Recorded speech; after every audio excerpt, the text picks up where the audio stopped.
We also want to talk about arrays and lists. Now, this is a really fun topic, especially when we get into C++ and we start getting into the object-oriented concept of things. We can then really fully understand together the difference between the classical array and the modern array list, or they used to be called like linked lists and that sort of thing, dynamic arrays. So a variable is of a certain type, or a certain data type. So variable x can be a number, or variable x can be a letter, or variable x can be some word, or Boolean? some sentence, or some true or false value. So what type that is considered to be a data type.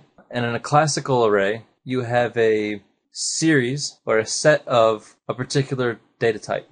So a set of integers, or a set of floating point numbers, or a set of characters, or an array of characters. And one of the important things to understand about the classical array is that the size of the array is defined before. So you can't have, if you are reading in a file, you actually have to say, well, the maximum size of the file that I'm going to allow is this. Because that has to be predefined. You can't just have data coming in random succession, and if there's new data, just append to the bottom. That problem was fixed a little bit later on when we get into the more modern implementation of arrays, which is essentially a list of objects that can be the same or multiple types. They don't have to be the same type anymore. Yep. And there is no predefined length. As long as you have memory available in your computer, you can keep adding values. The second you run out of memory, your program will crash, but as long as there's free memory, you can keep appending values. So these are also considered to be linked lists, array lists, dynamic arrays, those kind of things. You'll hear it mentioned in those contexts. So what we want to do right now is kind of show you visually what an array looks like. Now, arrays can have multiple dimensions, which we'll get to in a second, but this is a basic example of an array. So we just have a list. Now, on the top bar, there's just numbers from 0 to 4. That's the index value. Or the positional value. So in arrays, in any language worth its salt, arrays will be indexed starting at 0 up into a value. So in this example, the size of the array would be 5. Right. So 0, 1, 2, 3, and 4 is 5 elements contained in this array. So when we store values in this array, they just append to these values. So if I say, array, I want index element or subscript 2, that's going to come back as value 3. Right. So you can see this as a sideways file cabinet, where the top drawer is 0, the next drawer is 1, and so on. So when you open up drawer number 2, you look what's inside, and inside of it is value 3. Exactly. Now, a list, a linked list, an array list, a dynamic array, they kind of work a little bit different. Absolutely. So if you kind of look at this grid, let's pretend like this is memory. And memory is addressed. So in our little example here, if you want to find what's in memory address 2, 3, you would go over 2 and down 3. So just to kind of get us all on the same page. Now, a dynamic array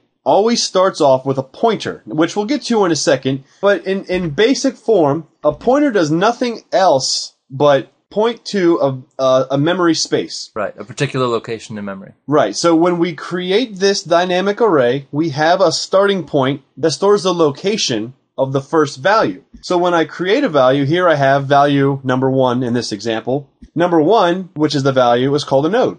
So the pointer points to a node, and every single node contains its own pointer. And the pointer that connects to a node points to the next element in the list. Absolutely. And there's also some more advanced lists that are bidirectional, where there's 2 pointers stored. It stores the next and the previous value. So here, I'm looking at 1, 4, which is value 1. The next value that we add is just thrown in memory space 2, 1.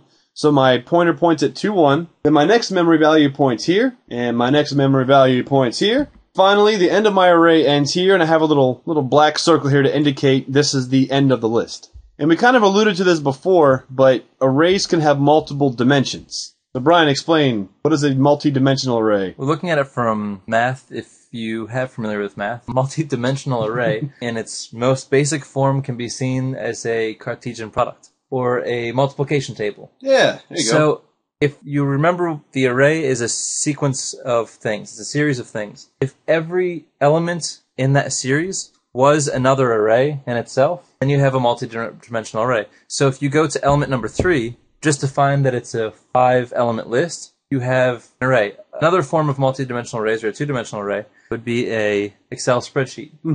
That's a great example. But they also expand beyond 2 dimensions. 2 dimensions seem to be, in most practical applications that are application-oriented, not graphics-oriented, 2 dimensions are usually the most you'll see. Right. But, Brian, you're much better at kind of explaining this. There are also 3, 4, 5, 6, 7, 8, 9, 10, 11, to n whatever dimension arrays. How does that all work? So, a 2-dimensional array, you would look at like a chessboard, where you say, I'm going to move my chess piece A4 to A6. Or up 1 over 2. Right, like whatever. That. Yeah. So a 3-dimensional array is kind of more like a Rubik's Cube. But imagine that the Rubik's Cube is filled with all of the subcubes.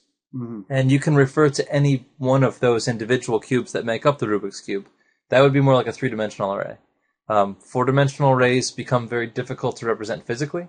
So they're often represented by using another constraint of time. So imagine a Rubik's Cube that the values change over a course of time. That's a 4th-dimensional array. 5th-dimensional array, we'll need to smoke a bunch of weed and sit down for a while. That's the only way I could. That's the only way we could get that out of you. 6th dimension, peyote. 7th dimension is acid. Well, just I mean, those are all great examples, but there are technically no limits to the dimensions of arrays. As long as you have memory to store it, absolutely, you can use it. I find a practical reason for a 7-dimensional array, and we'll sit down and I would love to pick your brain because you are a very smart person.